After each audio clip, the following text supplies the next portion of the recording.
ಜೀವನ ಒಂದೇ ಜೀವನ ಇರೋದು. ಅದು ನಿತ್ಯ ನೀರಾಗಬಾರ್ದು, ಹರಿಯ ಹೊಳೆ ಆಗಬೇಕು ಅಂತ. ಏನೇನು ಸಾಧ್ಯತೆ ಇದೆ ಎಲ್ಲ ಸಾಧನೆ ಮಾಡಬೇಕು, ಎಲ್ಲ ರಂಗದಲ್ಲೂ ಸಾಧನೆ ಮಾಡಬೇಕು. ಈಗ ಆಯಿತು, ನಾನು ಬರೀ ಪೊಲೀಸ್ ಅಧಿಕಾರಿಯಾಗಿ ಇದ್ಕೊಂಡಿದ್ರೆ ಏನು ಆಗಿರೋದು? ಏನೋ ನಾಟಕ ಮಾಡಬೇಕು, ಪಾಪ್ಯುಲರ್ ಆಗಬೇಕು, ಎಲ್ಲ ಹತ್ತಳ್ಳಿಯಾಗಿ ಗೊತ್ತಿರಬೇಕು ಅಂತ. ನಾನು ಸಣ್ಣವನಿದ್ದಾಗ ನಮ್ಮೂರಲ್ಲಿ ಕುರುಕ್ಷೇತ್ರ ನಾಟಕ ಮಾಡ್ತಾಯಿದ್ರು. ಅದರಲ್ಲಿ ಅಭಿಮನ್ಯು ಪಾತ್ರ ಮಾಡಿ ಅಂತ ಹೇಳಿದರು. ಭಾಳ ಸಾತ್ವಿಕರು. ನ್ಯಾಯ, ನೀತಿ, ಧರ್ಮ, ಅನ್ಯಾಯ ಇದೆಲ್ಲ ಇಲ್ಲ, ನ್ಯಾಯ ನೀತಿಯೇ ಇರಬೇಕು, ಹಂಗೆಲ್ಲ ಇದು. ನಮ್ಮವ್ವ ಭಾಳ ಚಾಲೆಂಜಿಂಗ್ ನೇಚರ್ ಒಂಥರ. ಪೊಲೀಸ್ ಇಲಾಖೆ ಅಂತಂದ್ರಿ, ಪೊಲೀಸ್ ಇಲಾಖೆಯಲ್ಲಿ ದೊಡ್ಡ ಆಫೀಸರ್ ಆದ್ರಿ. ಆ ನಂತರ ಸಿನಿಮಾ ಬಂದ್ರಿ. ಮೊದಲಿಂದಲೂ ನೀವು ಓದಿನ ದಿನಗಳಿಂದ ನಿಮ್ಮ ನಾಟಕ, HM ನಾಯಕ ಇವೆಲ್ಲವೂ ಇತ್ತು. ಅದರ ನಂತರ ಪಾಲಿಟಿಕ್ಸ್ಗೆ ಬಂದ್ರಿ. ನಿಮ್ಮ ನಿಜವಾದ ಆಸಕ್ತಿ ಏನು ಆಗಿದೆ?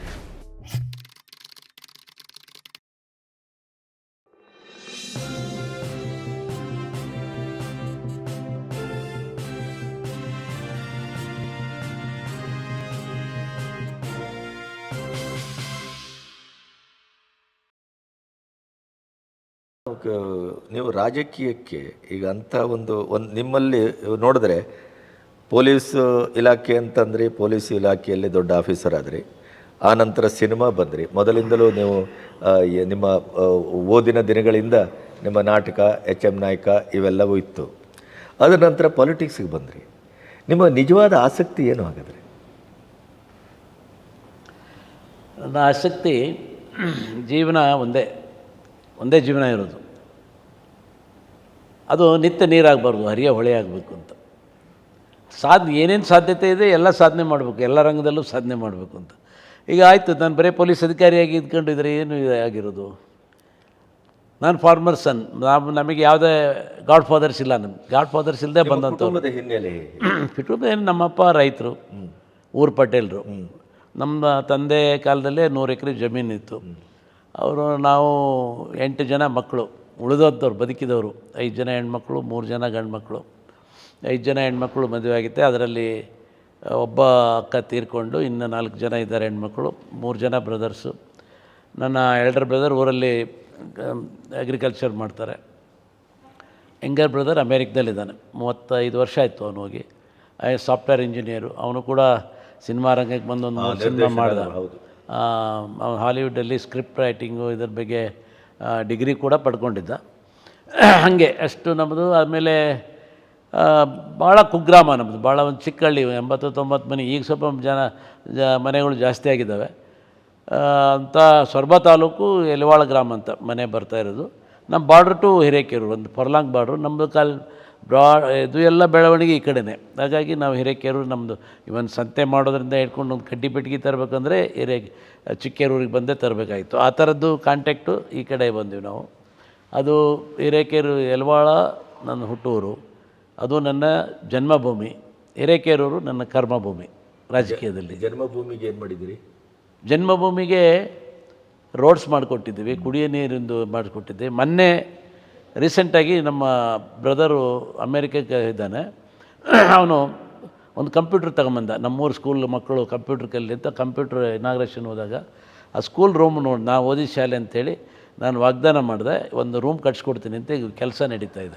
ಸ್ಕೂಲು ಶಾಲೆಗೆ ಒಂದು ರೂಮು ಸ್ವಂತ ಕಟ್ಟೋದು. ಮತ್ತು ಅಲ್ಲಿ ಮಕ್ಕಳು ನೆಲಮಲ್ಲಿ ಕೂರ್ತಿದ್ರು, ಅವರಿಗೆ 15 ಬೆಂಚ್ ಕೊಡಿಸ್ತೀನಿ ಅಂತ ಹೇಳಿದೆ. ಆಮೇಲೆ ರಸ್ತೆ ನಮ್ಮೂರಿಗೆ, ಅದು ನಮ್ಮ ಸೊರಬ ತಾಲೂಕು, ನಾನು ಈ ಕಡೆ ಇದ್ದೆ. ಅಲ್ಲಿ ಅವರೆಲ್ಲ ಭಾಳ ನೆಗ್ಲೆಕ್ಟೆಡ್ ಮಾಡಿದರು.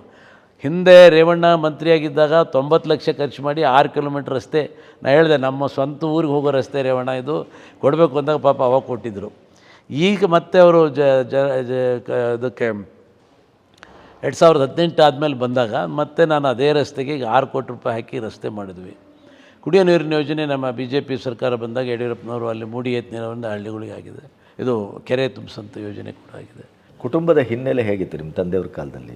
ನೀವು ಪಕ್ಕ ರೈತರು ಅವರು, ಅದರಲ್ಲೇನು ಇದಿಲ್ಲ. ನಮ್ಮಮ್ಮ ಏನಂತ ಓದಿದ್ದಲ್ಲ, 5ನೇ ಕ್ಲಾಸ್ ಓದಿರಬೇಕು. ನಮ್ಮಪ್ಪನೂ 6-7ನೇ ಕ್ಲಾಸು ಮುಲ್ಕಿ ಪರೀಕ್ಷೆ ಅಂತಿದ್ರು ಅವ್ರು. ಮುಲ್ಕಿ ಪರೀಕ್ಷೆ ಪಾಸಾದಂಥವ್ರು, ಊರು ಪಟೇಲ್ಕಿ. ಆಮೇಲೆ ಭಾಳ ಸಾತ್ವಿಕರು. ನ್ಯಾಯ, ನೀತಿ, ಧರ್ಮ, ಅನ್ಯಾಯ ಇದೆಲ್ಲ ಇಲ್ಲ, ನ್ಯಾಯ ನೀತಿಯೇ ಇರಬೇಕು, ಹಂಗೆಲ್ಲ ಇದು. ನಮ್ಮವ್ವ ಭಾಳ ಚಾಲೆಂಜಿಂಗ್ ನೇಚರ್ ಒಂಥರ. ನಮಗೆ ಒಂದು ನೆನಪಿದ್ದದ್ದು, ನಾವು ಮನೆ ಕಟ್ಟಬೇಕಾಗಿತ್ತು 73-74ರಲ್ಲಿ. ಆವಾಗ 100 ಎಕರೆ ಜಮೀನ್ದಾರಂದ್ರೂ ಕೂಡ ದುಡ್ಡಿಗೆ ಭಾಳ ಕಷ್ಟ ಆಗೋದು. ಕ್ಯಾಶ್ ಟ್ರಾನ್ಸಾಕ್ಷನ್ ಭಾಳ ಕಡಿಮೆ, ಎಲ್ಲ ಮಳೆ ಅವಲಂಬಿತ, ಒಬ್ಬರೇ ಮಾಡೋದು. ಆವಾಗ ಮನೆ ಕಟ್ಟಬೇಕಾದ್ರೆ ನಮ್ಮ ಅವ್ವನ ಧೈರ್ಯ, ನೀವು ಸ್ಟಾರ್ಟ್ ಮಾಡಿರಿ ನಾನು ನೋಡೋಣ ಅಂತ. ಆವಾಗ ಒಂದು 4 ಎಕರೆ ಮಾರಿದರು ಜಮೀನು, 4,000 ರೂಪಾಯಿಗೆ, 1 ಎಕರೆಗೆ 1,000 ಮಾರಿ ಆಮೇಲೆ ಮನೆ ಆವಾಗ ನಮ್ಮ ಅವ್ವನ ಧೈರ್ಯ ಅದು ಏನೇ ಆಮೇಲೆ ನಮ್ಮ ಅವ್ವಗೆ ಏನಿತ್ತು ಅಂದರೆ, ನಮ್ಮ ಅವ್ವನ ಅಕ್ಕ ತಂಗಿಯರೆಲ್ಲ ಪೇಟೆಗಿದ್ದರು, ಬ್ಯಾಡಗಿಯಲ್ಲಿ 2-3 ಚಿಕ್ಕೇರಿಯಲ್ಲಿ ಒಬ್ಬರು ಇದ್ದರು. ಅವರೆಲ್ಲ ಮಕ್ಕಳು ಓದ್ದವರು, ದೊಡ್ಡ ದೊಡ್ಡ ಇದು ಕಲ್ಚರ್. ನಮ್ಮ ಮಕ್ಕಳು ಹಂಗೆ ಆಗಬೇಕು ಅನ್ನೋದೊಂದು ಆಸೆ.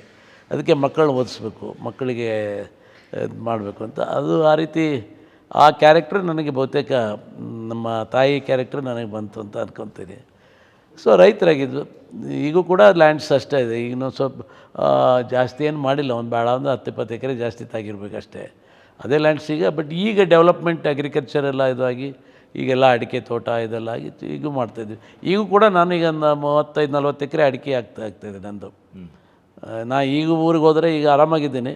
ಸೊ ಕಂಪ್ಲೀಟ್ ಜನರದ್ದು ಇದು ಮುಗೀತಂದ ತಕ್ಷಣ ತೋಟದಲ್ಲಿರ್ತೀನಿ. ನಿಮ್ಮ ಓದಿನ ದಿನಗಳು ಹೇಗಿತ್ತು? ಓದಿದ ದಿನಗಳು ನಾನು ನಮ್ಮೂರಲ್ಲಿ 4ನೇ ಕ್ಲಾಸ್ವರೆಗೂ ಮಾತ್ರ ಇತ್ತು. 4ನೇ ಅಂತಿದ್ವಿ ನಾವು. 4ನೇ ಕ್ಲಾಸು. 5ನೇ ಕ್ಲಾಸಿಂದ 6-7 ಬಾರಂಗಿ ಅಂತ, ಅಲ್ಲಿಂದ 5 ಕಿಲೋಮೀಟ್ರ್ ನಡ್ಕೊಂಡು ಹೋಗ್ಬೇಕು ಎವ್ರಿಡೇ. ದಿನ 10 ಕಿಲೋಮೀಟ್ರ್ ನಡಿಬೇಕು.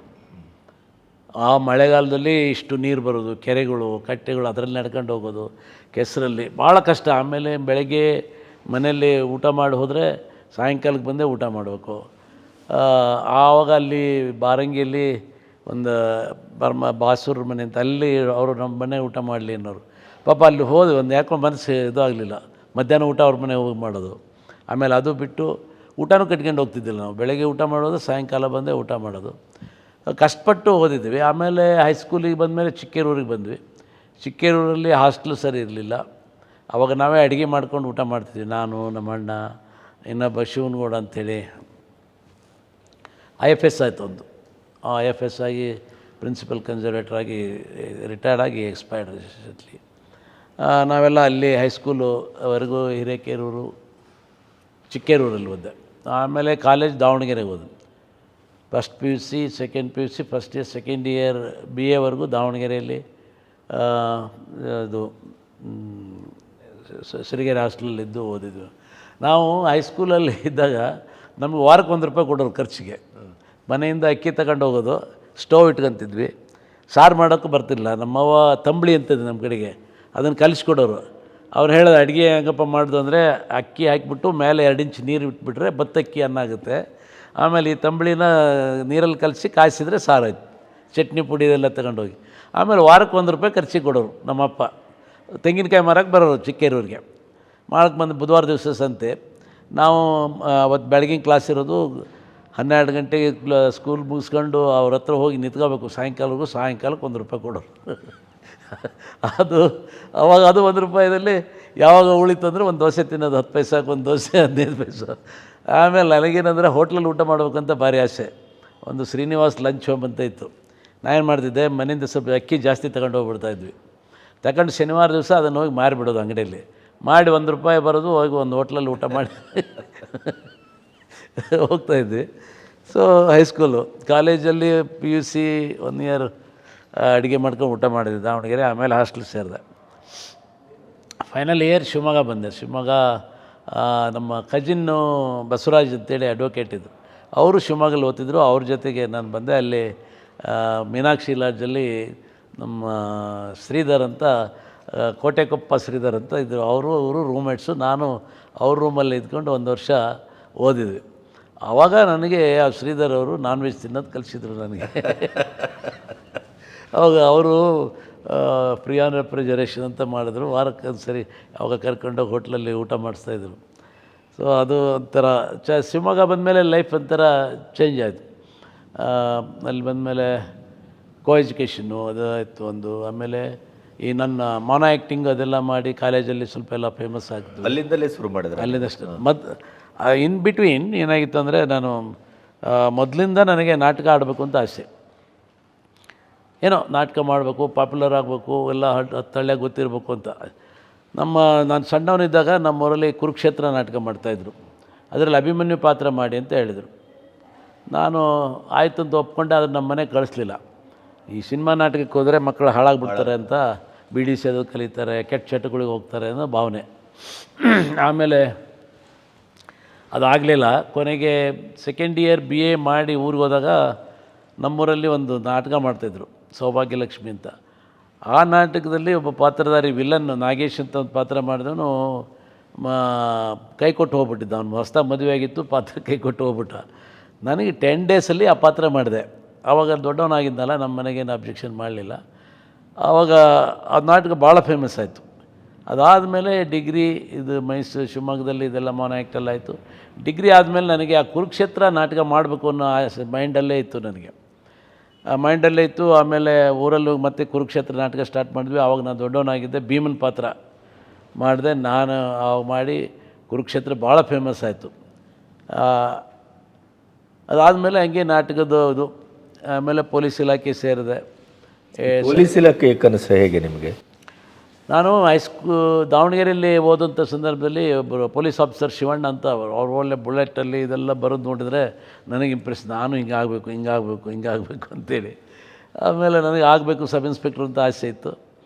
ಆಮೇಲೆ ಕಾಲ್ ಫಾರ್ಮ್ ಮಾಡಿದರು, ಅರ್ಜಿ ಹಾಕಿದೆ, ಇದಾಯಿತು. ಆವಾಗ ಬಂಗಾರಪ್ಪ ಚೀಫ್ ಮಿನಿಸ್ಟರ್, ಇವರು PWD ಮಿನಿಸ್ಟರ್ ಆಗಿದ್ದರು. ನಾವು ಅಲ್ಲಿವರೆಗೂ ಬಂಗಾರಪ್ಪನ ವಿರೋಧ ಮಾಡಿದ್ವಿ. ಆವಾಗ ನನಗೆ ಹೆಲ್ಪ್ ಮಾಡಿದ್ರು ಅವರು. ಅವಾಗೊಂದು ವೇಣುಗೋಪಾಲ್ ನಾಯ್ಡು ಅಂತೇಳಿ ಹೋಮ್ ಕಮಿಷನರ್ ಅವ್ರಿಗೆ ಹೇಳಿದರು. ಆಮೇಲೆ ನಮ್ಮ ಮಾವರೊಬ್ಬರು DM ನಂಜುಂಡಪ್ಪ ಅಂತ ವೈಸ್ ಚಾನ್ಸ್ಲರ್ ಆಗಿದ್ದರು. ಆಮೇಲೆ ಈ ವಾಸ್ ಪ್ಲ್ಯಾನಿಂಗ್ ಸೆಕ್ರೆಟರಿ ಕರ್ನಾಟಕ, ಅವರು ಕೂಡ ಹೆಲ್ಪ್ ಮಾಡಿದರು. ಆ ಟೈಮಲ್ಲಿ ನಾನು ಸಬ್ ಇನ್ಸ್ಪೆಕ್ಟ್ರ್ ಆದೆ. ಸಬ್ ಇನ್ಸ್ಪೆಕ್ಟ್ರ್ ಆದಮೇಲೆ 79 ಆಯಿತು. 1 ಇಯರ್ ಅದು ಆಯಿತು.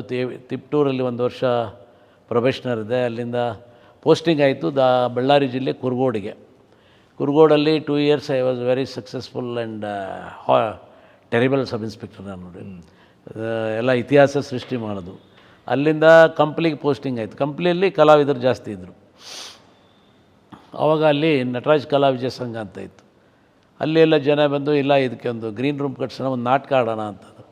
ಆವಾಗ ನಾನು ಕುರುಕ್ಷೇತ್ರ ನಾಟಕ ಮತ್ತೆ ಅಲ್ಲಿ ಸ್ಟಾರ್ಟ್ ಮಾಡಿ ನಾನೇ ಡೈರೆಕ್ಷನ್ ಮಾಡಿ, ನಮ್ಮದು 10-12 ಜನ ಪೊಲೀಸರಿದ್ದರು, ಎಲ್ಲರನ್ನೂ ಸೇರಿಸ್ಕೊಂಡು ರಾತ್ರಿ ಅವ್ರನ್ನ ಸೇರಿಸ್ಕೊಂಡು ಪಬ್ಲಿಕ್ ಸೇರಿಸ್ಕೊಂಡು ರಾತ್ರಿ ಪ್ರಾಕ್ಟೀಸ್ ಮಾಡೋದು. ಅಲ್ಲಿ ಆ ನಾಟಕ ಮಾಡಿದ್ವಿ ನಾವು. ಆವಾಗ ದಟ್ ಈಸ್ ಆನ್ 82, 83 ಏನು 82, 83. ಆವಾಗ 28,000 ರೂಪಾಯಿ ಕಲೆಕ್ಷನ್. ಅದು 28,000 ಮಾಡಿ ಗ್ರೀನ್ ರೂಮ್ ಕಟ್ಸಿದ್ವಿ ನಾವು. ಅದು ಇದನ್ನು ಬೆನಿಫಿಟ್ ಶೋ ಮಾಡಿ ಅದಾಯಿತು. ಅದಾದಮೇಲೆ ಹಂಗೆ ನೆಕ್ಸ್ಟು ಅಲ್ಲಿ ಕಂಪ್ನಿಯಲ್ಲಿ ಇದ್ದಾಗ ಅಲ್ಲಿ ಭಾಳ ಟಫ್ ಆಫೀಸರ್ ನಾನು.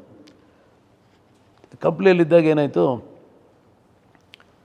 ಅಲ್ಲಿ ದೀಪಾವಳಿಗೆ ಎವ್ರಿ ಇಯರ್ ಗ್ಯಾಮ್ಲಿಂಗ್ ಮಾಡ್ತಾರೆ. ಗ್ಯಾಮ್ಲಿಂಗ್ ಅಂದರೆ ಹಂಗಿಲ್ಲ, ರಸ್ತೆಗೆ ಪೆಂಡಲ್ ಹಾಕ್ಬಿಡ್ತಾರೆ. ರಸ್ತೆಯಲ್ಲೆಲ್ಲ ಪೆಂಡಲ್ ಹಾಕ್ಕೊಂಡು ಇಸ್ಪೆಟ್ ಓಪನ್ ಇದು ದೀಪಾವಳಿ 2-3 ದಿವಸ. ಅಲ್ಲಿ SP ಶ್ರೀಕುಮಾರ್ ಅಂತ ಇದ್ದರು. ಅವರು ನನಗೆ ಕರೆದು, ಪಾಟೀಲ್ ನಿನ್ನಂಥ ಆಫೀಸರ್ ಇರ್ಬೇಕಾದ್ರೆ ಇದೆಲ್ಲ ಹೆಂಗೆ ನಡೆಯೋಕ್ಕೆ ಸಾಧ್ಯ, you see that it should be stopped ಅಂದರು. ನನಗೆ SP ಅಷ್ಟು ಹೇಳಿದ್ರೆ ಖುಷಿ ಆಯಿತು. ಹೋಗಿ ಅವತ್ತು ನನ್ನ ಹೆಂಡತಿ ಪ್ರೆಗ್ನೆಂಟು, ಫಸ್ಟ್ ಡಾಟ್ರದ್ದು. ಅವಾಗ ನಾನು ಅವ್ರಿಗೆ ಚೆಕಪ್ ಇದಕ್ಕೆ ಹೋಗಿದ್ದೆ ಬಳ್ಳಾರಿಂದ ವಾಪಸ್ ಬಂದು ಇವ್ರ ಮನೇಲಿ ಬಿಟ್ಟು ಹಂಗೆ ಒಂದು ಟೀ ಶರ್ಟ್ ಆಯಿತು. ಟೀ ಶರ್ಟಲ್ಲಿ ಪೊಲೀಸ್ ಸ್ಟೇಷನ್ಗೆ ಹೋಗಿ, ಪೊಲೀಸ್ ಸ್ಟೇಷನಿಂದ ಅಲ್ಲಿ 4 ಜನ ಪೊಲೀಸರು ಕರ್ಕೊಂಡು ಲಾಠಿ ಹಿಡ್ಕೊಂಡು ಹೊಡ್ಕೊಂತ ಹೊಂಟೆ. ಎಲ್ಲ ಎದ್ದು ಓಡಾಕತ್ಬಿಟ್ರು ಇಸ್ಪೆಟ್ನು. ಸಬ್ ಇನ್ಸ್ಪೆಕ್ಟ್ರು ಹೊಡಿತಾರೆ. ಸಿವಿಲ್ ಡ್ರೆಸ್ಸಲ್ಲಿ ಅಲ್ಲಿ ಬಸ್ ಸ್ಟ್ಯಾಂಡ್ವರೆಗೂ ಹಂಗೆ ಹೋದ್ವಿ ನಾವು. ಬಸ್ ಸ್ಟ್ಯಾಂಡ್ ಹತ್ರ ಹೋಗಿ ಅಲ್ಲೊಂದು ಹೋಟೆಲ್ ಕಮ್ ರೆಸಿಡೆನ್ಸ್, ಅದು ಸ್ಮಾಲ್, ಮುಂದೆ ಹೋಟ್ಲು, ಹಿಂದೆ ಮನೆ, ಮಧ್ಯೆ ಕಬೋರ್ಡ್ ಇತ್ತು. ಅಲ್ಲಿ ಇನ್ಸ್ಪೆಕ್ಟರ್ ಆಡ್ತಾ ಕುಂತವ್ರು, ಸಬ್ ಇನ್ಸ್ಪೆಕ್ಟ್ರ್ ಹೊಡಿತಾರೆ ಅಂತ ಎದ್ದು ಓಡಿದ್ರು. ಅದು ಇವೆಲ್ಲ ಕಬೋರ್ಡೆಲ್ಲ ಹೆಂಗಸ್ರ ಮೇಲೆ ಬಿದ್ದು ಜನ, ಪೊಲೀಸ್ ಹೆಂಗಸ್ರಿಗೆ ಹೊಡೆದ್ರು ಅಂತ ಇದು ಆಯಿತು. ಮಾಬ್ ಇದಾಗ್ಬಿಟ್ರು. ವಾಪಸ್ ನಾವು ಅಲ್ಲಿಂದ ಇದು ಮಾಡ್ಕೊಂಡು ಹಂಗೆ ಚೇಂಜ್ ಮಾಡಿ ಹಿಂದಕ್ಕೆ ವಾಪಸ್ ಸ್ಟೇಷನಿಗೆ ಬರ್ತಾಯಿದ್ದೀವಿ. ಕಲ್ಲು ಹೊಡೆಯೋಕ್ಕೆ ಸ್ಟಾರ್ಟ್ ಮಾಡಿಬಿಟ್ರು. ರಾತ್ರಿ 8-8:30, 9 ಗಂಟೆ. ಆಮೇಲೆ ನಾನು ನನ್ನ ಯೂನಿಫಾರ್ಮ್ ಇಲ್ಲ, ಯಾರಿಗೂ ಪಕ್ಕದ ಮನೆಯವ್ರಿಗೆ ಹೇಳಿದೆ. ಅಲ್ಲಿ ವಿರೂಪಾಕ್ಷಪ್ಪ ಅಂತಿದ್ರು. ಮನೆಗೆ ಹೋಗಿ ಯೂನಿಫಾರ್ಮು ರಿವಾಲ್ವರ್ ತಗೊಂಡು ಬಂದರು. ಸ್ಟೇಷನ್ ಯೂನಿಫಾರ್ಮ್ ಹಾಕ್ಕೊಂಡು ಆಮೇಲೆ ನಾವು ಲಾಠಿ ತೊಗೊಂಡು ಹೊಡೆಯೋದು. ಅಷ್ಟು ದೂರ ಓಡೋರು ಮತ್ತೆ ವಾಪಸ್ ಬರೋರು. ಕೊನೆಗೆ ಕಲ್ಲು ಹೊಡೆದ್ರು. ಒಬ್ಬ ಹೆಡ್ ಕಾನ್ಸ್ಟೇಬಲ್ಲು ಇವರಿಗೆಲ್ಲ ಆಯಿತು. ಅಷ್ಟೊತ್ತಿಗೆ ರಾತ್ರಿ 10-10:30 ಆಯಿತು. ಆಮೇಲೆ ಇನ್ನೇನು ಕೊನೆಗೆ ಅವ್ರು ಪೊಲೀಸ್ ಸ್ಟೇಷನ್ ಸುಟ್ಟಾಕ್ಬಿಡ್ಬೇಕು ಇವ್ರನ್ನೆಲ್ಲ ಅಂತೇಳಿ ಪೊಲೀಸ್ ಸ್ಟೇಷನ್ ನುಗ್ಗಬೇಕು ಬಂದರು. ಆವಾಗ ನಾವು ರೈಫಲ್ ಇದು ಎಲ್ಲ ಫೈರ್ ಮಾಡಿದ್ವಿ. ಫೈರ್ ಮಾಡಿದ್ವಿ. ಆವಾಗ ಓಡೋಕ್ಕೆ ಸ್ಟಾರ್ಟ್ ಮಾಡಿದ್ರು. ಅದೇನಾಯಿತು ಅಂದರೆ ನಮ್ಮ ಹತ್ರ 303 ರೈಫಲ್ ಇರಲಿಲ್ಲ, 410 ಮಸ್ಕೆಟ್ಸ್. ಅದು 410 ಮಸ್ಕೆಟ್ಸು ಪಟಾಕಿ ಸೌಂಡು, ಏನು ಸಣ್ಣ ಗಾಯ ಆಗೋದು ಅಷ್ಟೇ. ಅದೇನೋ 303 ಇದ್ದಿದ್ರೆ ಅವತ್ತೊಂದು 20 ಜನ ಡೆತ್ ಆಗಿರೋದು. ಅದಾಯಿತು. ಕೊನೆಗೆ 10:30ರಿಂದ 11, 10:30, 11, 12ವರೆಗೂ. ಆಮೇಲೆ ಪೊಲೀಸ್ ಫೋರ್ಸ್ ಎಲ್ಲ ಬಂದು 11ವರೆಗೆ ಈ ಥರ ಎಲ್ಲ ಮೆಸೇಜ್ ಹೋಗಿ ಬಂದು, ಆಮೇಲೆ 1:30ವರೆಗೂ ಅವ್ರನ್ನೆಲ್ಲ ಚೇಂಜ್ ಮಾಡಿ ಗಲಾಟೆ ಮಾಡಿ SP ಇವರೆಲ್ಲ ಬಂದರು, DC ಬಂದು ಇದಾಯಿತು. ಮಾರನೇ ದಿವಸ ಪಬ್ಲಿಕ್ ಮೀಟಿಂಗ್. ಪಬ್ಲಿಕ್ಸ್ ಯಾರು ಸಪೋರ್ಟ್ ಮಾಡ್ತಾರೆ, ಎಲ್ಲ ಫಾರ್ ಗ್ಯಾಮ್ಲಿಂಗು. ಆಮೇಲೆ ಹೊಡ್ತಾ ಇಷ್ಟು ದಿವಸ ಹೊಡೆದಿದ್ದು ರಿವೆಂಜು, ಹಂಗೆ ಹೊಡಿತಾರೆ, ಹಿಂಗೆ ಮಾಡ್ತಾರೆ, ಅದು ಮಾಡಿ ಇದು ಮಾಡಿ. Next day I was transfer to Bellary SP office. DIG ಬಂದು ಬರ್ಮನ್ ಅಂತ ಇದ್ದರು. ಅಲ್ಲಿವರೆಗೂ ನನಗೆ SP ಪಾಪ DC ಭಾರಿ ಹಿಂದೊಂದು ಇದಾಗಿತ್ತು, ಯಾವುದೋ ಅಟ್ರಾಸಿಟಿ ಕೇಸು, ಇವು ಭಾಳ ಚೆನ್ನಾಗಿ ಹ್ಯಾಂಡಲ್ ಮಾಡಿದ್ದೆ. 8 ದಿವಸ ಹಿಂದೆ ಭಾರಿ ನನ್ನ ಹೊಗಳಿದ್ರು. ಅದು 8 ದಿವಸದ ಮೇಲೆ I was force to transfer ಮಾಡಿಬಿಟ್ರು. ಆಮೇಲೆ ಅಲ್ಲಿ ಹೋಗಿ ಬಳ್ಳಾರಿಯಲ್ಲಿದ್ದೆ ಒಂದು 6 ತಿಂಗಳು. ಬಳ್ಳಾರಿಯಲ್ಲಿದ್ದ ಮೇಲೆ ಬಳ್ಳಾರಿಗೆ ಜಾರ್ಜ್ ಅಂತ ಬಂದರು ನೆಕ್ಸ್ಟ್ DIG. ಒಂದೇನೋ ಆ್ಯನ್ಯುವಲ್ ಡೇ ಇದು ಪೊಲೀಸ್ ಇದಿರ್ತಲ್ಲ ಎವ್ರಿ ಇಯರು. ಇದಕ್ಕೆ ಬಂದಾಗ ನಾನು ಆಫೀಸ್ ಸಬ್ ಇನ್ಸ್ಪೆಕ್ಟ್ರು. ನಾನು ಅವ್ರ ಕಾರಲ್ಲಿ ಇದಕ್ಕೆ ಕಳಿಸಿದ್ರು, ಗ್ರೌಂಡಿಂದ ಏನೋ SP wants to speak to Bangalore, ನೀವು ಅವ್ರ ಆಫೀಸಿಗೆ ಕರ್ಕೊಂಡು ಹೋಗಿದ್ದು. ಯಾಕೆಂದರೆ STD ಕಾಲ್ SP ಆಫೀಸಲ್ಲಿ ಮಾತ್ರ ಇದ್ದಿದ್ದು ಅವಾಗ.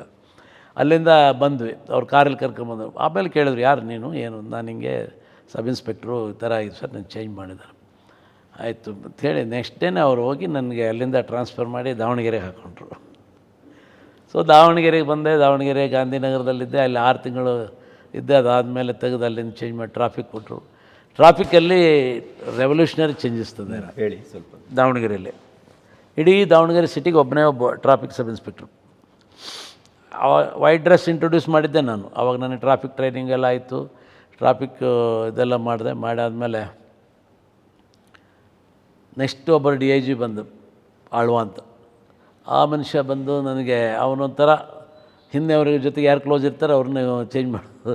ನಾನು ತೆಗೆದು ಕೊನೆಗೆ ಹಿರಿಯೂರಿಗೆ ಹಾಕಿದರು. ಹಿರಿಯೂರಲ್ಲಿ ಏನಂದರೆ ಹಿರಿಯೂರು ಟಫೆಸ್ಟ್ ಪ್ಲೇಸ್ ಅದು. ಅಲ್ಲಿ 3 ವರ್ಷದಲ್ಲಿ 3 ಜನ ಸಬ್ ಇನ್ಸ್ಪೆಕ್ಟ್ರ್ ಸಸ್ಪೆಂಡ್ ಆಗಿದ್ರು. ಅಲ್ಲಿಗೆ ಹಾಕಿದರು.